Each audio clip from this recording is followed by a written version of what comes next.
Salut à tous. Alors aujourd'hui, on va parler d'un sujet qui nous préoccupe tous et qui est récurrent dans l'économie numérique. Il s'agit des levées de fonds.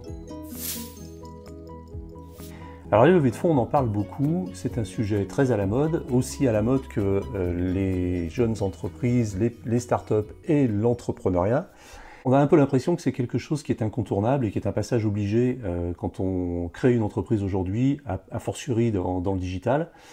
Or, il n'en est rien. On peut très bien développer une entreprise pérenne, rentable et profitable sans passer par une levée de fonds. Ça dépend seulement du secteur sur lequel on est, du secteur d'activité sur lequel on s'est placé. Il est vrai que les levées de fonds ont émergé, on en a beaucoup parlé avec le développement d'Internet et d'une économie dématérialisée, dans laquelle principalement les banques ne font plus vraiment leur travail d'accompagnement, en dehors des banques dédiées, comme par exemple la BPI en France. Et donc, quand on a besoin de fonds pour développer une entreprise, on se tourne vers des investisseurs privés. Alors, c'est pas nouveau, hein, ça a toujours existé. Toutes les entreprises ont à un moment de leur existence eu besoin de fonds, de renforcer leurs fonds propres, de renforcer leur trésorerie, de faire des augmentations de capital, et pour pouvoir continuer à se développer, investir et développer leur marge, leur chiffre d'affaires, recruter, etc. Et aujourd'hui, on a un peu l'impression que c'est une fin en soi, c'est-à-dire que le jeune entrepreneur qui crée sa start-up, au lieu d'avoir comme objectif de faire quelque chose qui rapporte de l'argent, qui soit rentable et qui permette de développer une activité réellement pérenne, on a un peu l'impression que l'objectif premier de la start-up, c'est de lever des fonds. Je pense qu'on prend un peu le problème à l'envers et que c'est un leurre dans la mesure où on n'a pas forcément besoin, en fonction de son activité, de lever des fonds. Ensuite, il y a différentes typologies, et c'est là-dessus que je voulais un petit peu revenir. Nous, avec l'expérience qu'on a sur Dronestagram, sur laquelle on a fait une première levée qui n'était pas très importante, une levée, on va dire, de love money dans notre entourage, où on a récupéré à peu près 120 000 euros pour se lancer. On en avait réellement besoin parce que c'est à l'origine un site web, un réseau social. On sait qu'on a plusieurs pistes sur lesquelles on est en train de se développer et qui, elles, sont des pistes qui vont rapporter de l'argent. Mais au début, on avait besoin d'avoir une petite assise financière, ne serait-ce que pour lancer le concept, l'idée, le faire connaître, faire un petit peu de marketing, etc. Aujourd'hui, on vise une levée plus importante qui devrait se situer aux alentours de 500 000 euros et qu'on espère boucler avant la fin de l'année pour développer nos projets, devenir une plateforme d'intermédiation autour de la photo aérienne, etc. Mais ça, c'est pas tellement le sujet. Le sujet, c'est que, en fait, on s'est aperçu, à l'aune de ce qu'on a pu apprendre avec cette expérience, qu'il y a évidemment plusieurs profils d'investisseurs. Ça, je ne vous apprendrai rien. Il y a plusieurs profils de start-up, mais que tout ne matche pas forcément. Alors, l'anecdote, c'est que quand j'ai lancé Dronestagram, entre le moment où je l'ai lancé et la deuxième année d'activité, on va dire, sur les 2 premières années, j'ai été contacté 0 fois par des fonds ou des investisseurs français et 3 fois par des fonds ou des investisseurs anglo-saxons. Ces fonds-là nous ont contactés. A contrario, nous, on a contacté pas mal de fonds français et on s'est aperçu d'un truc, en fait, c'est que les fonds d'investissement français, les business angels français, investissent dans des startups qui n'ont pas du tout le même profil que celles dans lesquelles investissent les fonds américains. Je m'explique, en France, on cherche, et c'est pas du tout un jugement, c'est simplement, je fais part de mon expérience parce que ça pourra éventuellement servir à ceux qui aujourd'hui cherchent à lever des fonds. Les fonds français investissent principalement dans des entreprises qui ont déjà fait preuve d'un concept, qui ont déjà un modèle économique qui fonctionne, qui gagnent déjà de l'argent, et qui ont comme profil, la plupart du temps, soit des services qui sont utiles. Alors on reviendra sur la notion d'utile par rapport à pas utile, ou à inutile. Les services utiles, j'entends par là, c'est l'effet, je crois que c'était une citation d'un des fondateurs de Google, c'est l'effet brosse à dents, c'est-à-dire que ce sont des services qui sont indispensables à votre quotidien au moins 2 fois par jour. Voilà. Donc les entreprises, les fonds d'investissement français, les business angels, les investisseurs cherchent des entreprises qui ne sont pas forcément très importantes, qui n'ont pas encore forcément une très grosse équipe, mais qui ont une preuve de concept, un modèle économique, une rentabilité, et dont on est à peu près certain de l'utilité concrète. C'est le côté probablement très cartésien français. Donc on va investir dans des sociétés, je ne sais pas, comme Blablacar, dans des sociétés qui font soit du service indispensable, qui s'avère indispensable parce qu'il y a une vraie révolution des usages, et donc ce sont des services qui se sont imposés comme Blablacar, comme Uber, etc., dans la vie quotidienne des gens, comme Litchi, enfin des choses qui sont vraiment utiles. Plus récemment, ChargeMap, la start-up de l'Est de la France qui propose une application et différents services autour de la voiture électrique. Voilà, donc ce sont des services utiles dont on est convaincu du développement et de l'utilité à long terme, parce qu'il y a eu une vraie révolution des usages, parce qu'il y a un changement profond de la société, et parce qu'on sait qu'aujourd'hui, par exemple, le covoiturage, c'est quelque chose qui ne va pas disparaître du jour au lendemain, et c'est pas une mode. Donc on investit sur des choses comme ça qui sont très concrètes. Et puis l'autre profil des entreprises dans lesquelles investissent les fonds français, ce sont des entreprises qui ont plutôt un profil technologique.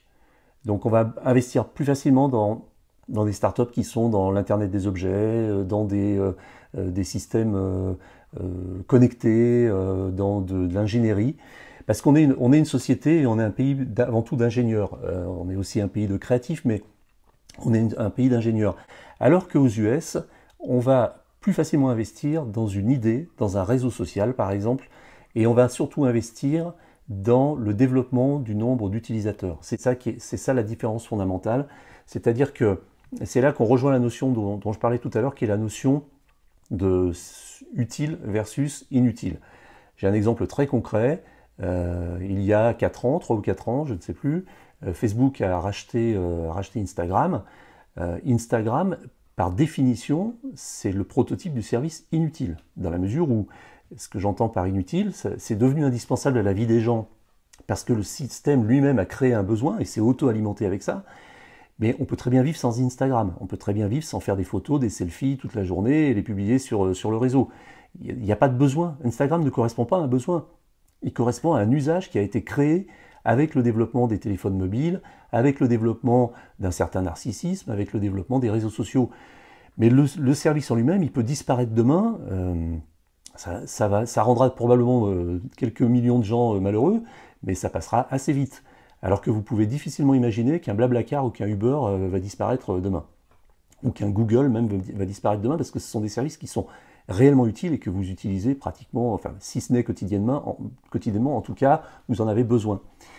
Instagram s'est créé sur ce besoin, sur ce non-besoin, on va dire, et a été racheté, donc, je ne sais plus, 785 millions d'euros par Facebook, alors qu'à l'époque, l'équipe était composée de 12 personnes et ne faisait pas un centime de chiffre d'affaires. Donc ça, c'est typiquement un investissement américain. Jamais, alors peut-être qu'on aura des contre-exemples, peut-être que vous pourrez m'en mentionner en commentaire, et ça sera avec plaisir, mais de mémoire, jamais on a investi comme ça dans un réseau social français. Alors il y a des sites de partage de photos, il y a Fotolia qui s'est vendu très cher à Adobe, il y a Dailymotion bien sûr, mais ça, ce sont des services qui aujourd'hui datent un peu, qui étaient au début de la révolution numérique, au début des années 2000-2005, donc ça ne rentre pas tout à fait dans la même catégorie. Aujourd'hui, si vous créez un réseau social ou une application, en France, ça va être très très difficile de lever de l'argent. On a un autre exemple, c'est Tribe, qui a été créé en France par des Français, mais ils se sont très rapidement, quelques mois après la création, exilés à San Francisco pour pouvoir pérenniser leur application là-bas et trouver de l'attraction, trouver des fonds et des investisseurs sur place, parce qu'ils savent très bien, et enfin, je ne suis pas dans leur confidence, j'ai juste discuté un petit peu avec Cyril Paglino, le fondateur, mais ils savent très bien qu'avec Tribe, avec une application comme Tribe, ils ne lèveront pas un centime en France. Donc la différence, elle est là. Pour résumer, la typologie, c'est en France, on va lever des fonds avec une start-up technologique qui a une preuve de concept, qui fait déjà du chiffre d'affaires, et autre élément important qui aujourd'hui émerge de plus en plus, c'est une start-up qui va travailler en B2B, donc qui a une clientèle professionnelle, donc c'est de plus en plus souvent le cas. Et aux US, on va plus lever des fonds sur ce type de profil aussi, mais davantage sur des promesses de croissance très fortes et sur une traction et une croissance très importante qu'on peut montrer. Donc si demain je crée un réseau social totalement original qui a 10 000 utilisateurs au bout de 2 mois, mais qui au bout de 6 mois en a 500 000 et au bout d'un an en a 1 million, je suis pratiquement sûr que j'aurai beaucoup de mal à lever en France. Par contre, si je vais aux US, je leverai de l'argent beaucoup plus facilement. C'est jamais facile de lever de l'argent, ce serait idiot de dire je vais lever de l'argent facilement. Mais en tout cas, c'est comme ça que ça fonctionne et le profil il est là. Les investisseurs américains vous disent concentrez-vous sur le développement de votre produit, sur votre marketing et sur le développement de votre base utilisateur. Ne pensez pas chiffre d'affaires, on s'en occupe. On va vous financer jusqu'à ce que votre base utilisateur devienne rentable et qu'on puisse en faire quelque chose. Voilà la différence un petit peu entre les mentalités françaises et américaines sur les levées de fonds. Si vous avez une société de service qui n'a pas encore de preuve de concept, mais qui a une promesse de croissance importante, je vous conseille de vous orienter très rapidement sur des investisseurs, des fonds américains, ce qui supposera aussi un changement de vie parce que ça suppose de créer ou de switcher le siège de la société aux US à partir du moment où vous allez faire une levée là-bas. Voilà pour les levées de fonds, j'espère que je n'ai pas été trop long, que j'ai été le plus clair possible. C'est un sujet qui est passionnant, sur lequel on parle beaucoup, mais sur lequel on dit aussi un petit peu parfois des bêtises et j'avais envie de donner mon avis sur ce point. Sur ces bonnes paroles, je vous dis à bientôt pour un prochain édito et je vous souhaite une excellente journée, semaine, mois, vacances. À bientôt, salut!